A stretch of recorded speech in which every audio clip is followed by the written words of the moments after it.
Hi,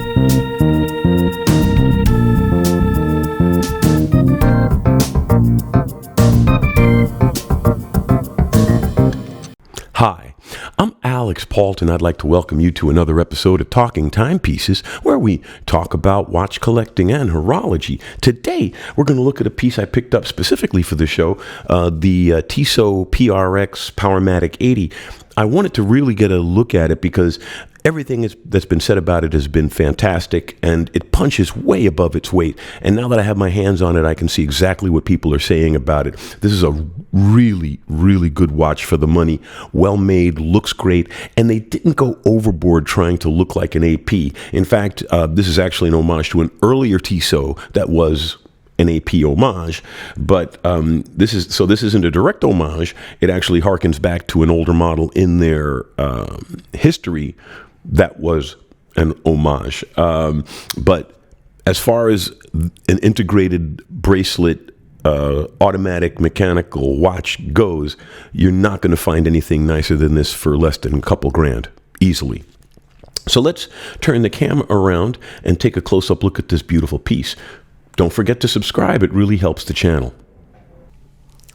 Here we are with the Tissot PRX Powermatic 80 automatic three-handed watch. It really did make a big mark on the industry when it came because it is a Genta-esque design from the 70s, reimagined today. Now, contrary to what a lot of people think, it's not a direct homage to the Royal Oak. It's actually an homage to the original Tissot homage to the Royal Oak. So this is not a copy of the Royal Oak. It's a copy of their original take on the Royal Oak from that period in time. So it provides you a lot of those design cues of a bracelet, integrated bracelet. It gives you the advantages of a very well clean laid out dial, high visibility applied indices, and display back for well under $1,000. If you shop around, you can pick one up for closer to $600, but for the most part, it's retailing for around $750 and change out there. But you should be able to get a decent deal on it. But frankly, whether you pay $750 or $650 or even $550, I doubt you'll find it for under $5.5 anywhere, because it is that good a watch and it isn't taking a big money hit in the marketplace because, well, number one, it's not that expensive to begin with, and number two, people actually really like the watch. This is one of those watches that I was pleasantly surprised that I liked it more than I thought I would myself. Let's zoom in a little bit and let's talk a little bit more about the case design. One of the things that I really like about it is it doesn't have a very aggressive bezel.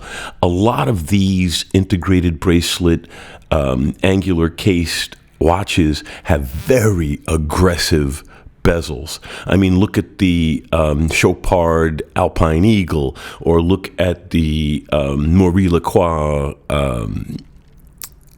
Icon, or any of a dozen other Genta-esque Audemars Piguet wannabe watches.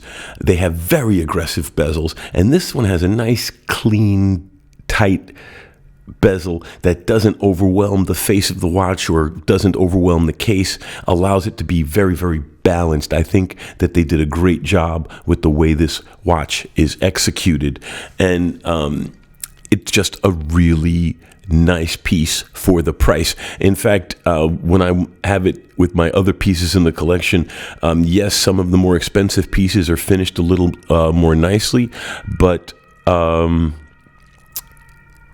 no, there's not.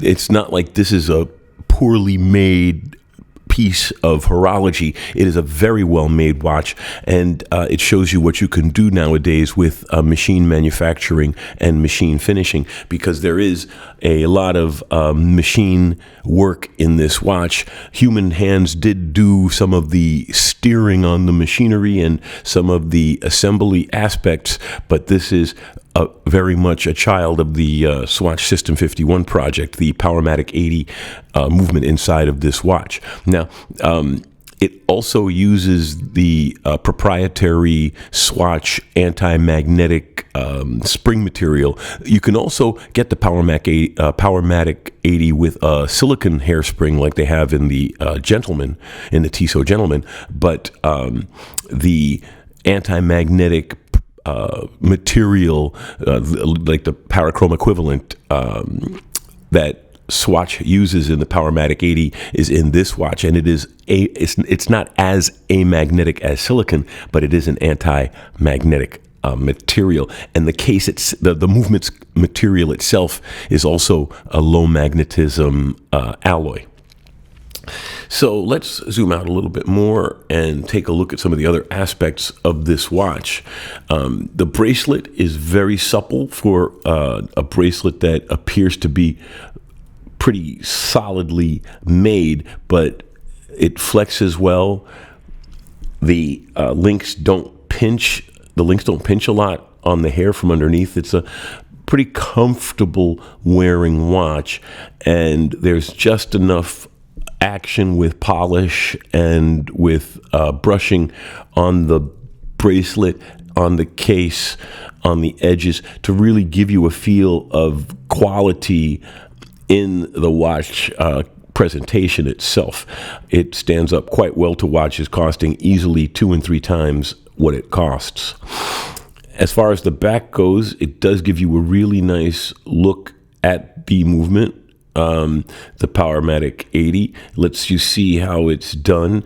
In one sense, because it's a machine trimmed movement out of the factory, it's pretty accurate. I'm going to throw it on the time graph for my new tool so that you can see that. But first, let's take a look at the movement itself and how that's well presented. So when you think about how much money you put into a piece like this, right? This watch really punches above its weight. A really attractive piece. It's not a very highly decorated movement, but it does have an engraved rotor customized for Tissot. And, well, since Swatch owns both companies, theoretically it is an in-house movement, right? Let's let you look at the other side of it. There's the balance wheel ticking away. As you see, it looks like a free sprung because it's laser regulated. It doesn't need the additional mechanisms to adjust it that you would need for manual adjustment, although there are screws on the balance wheel. So I would imagine that a good watchmaker could adjust it downstream. So this was made to be machine built and machine adjusted, but it can be hand maintained. All in all, like I said, for the price point, this is a really good looking movement. So let's zoom back out. So you see it's running about 2 seconds fast a day, decent amplitude and beat error. It's running well, and it just shows you, what kind of accuracy you can get with machine adjustment out of the gate. It does run a slower beat. It's 21,000 and change, 21,600 an hour. Instead of a faster beat, but 2 things. Number 1, it gives it the 80-hour power reserve, and 2, it reduces the wear on the mechanism. I even went to 0. See, so pretty accurate. Of course, the more it settles down, it might run even better. But then again, moving around is good for a watch.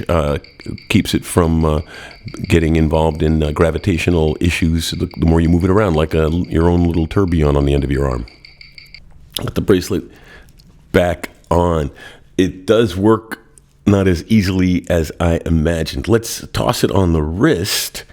Wristwatch check. I'm wearing my Omega Speedmaster Rattrapante double chronograph, a really underappreciated piece.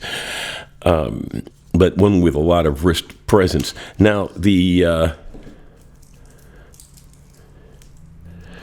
Tissot also has a really nice wrist presence. It's got the milled double deployant clasp. It's got half links. It adjusts pretty well, but as most watches with half links, it's going to either be a little loose or a little tight on you. This breaks out just right on me. As you see, it does look really sharp on the wrist. It has good presence without being overwhelming. And it has a decent profile. In fact, let's take a look-see at the measurements while we're at it.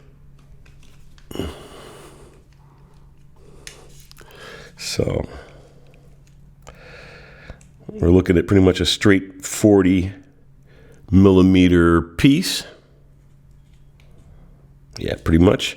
And 11 and change thick. So it presents itself quite nicely on the wrist because it's wide and thin. Lug width doesn't matter because it's got its own link system, but that means that you can swap straps. I did see that they have leather straps and the like for it.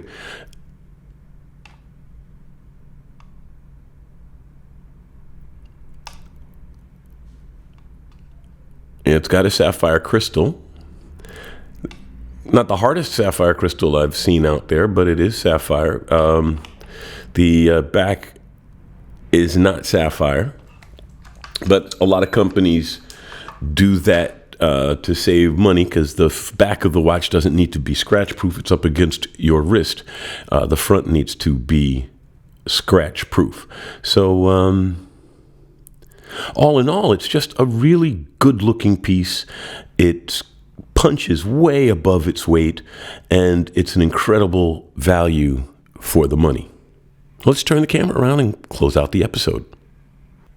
So that was the Tissot PRX, a really nice watch for the price, and arguably a must-have for any mainstream watch collection, especially considering you can get it at a reasonable price.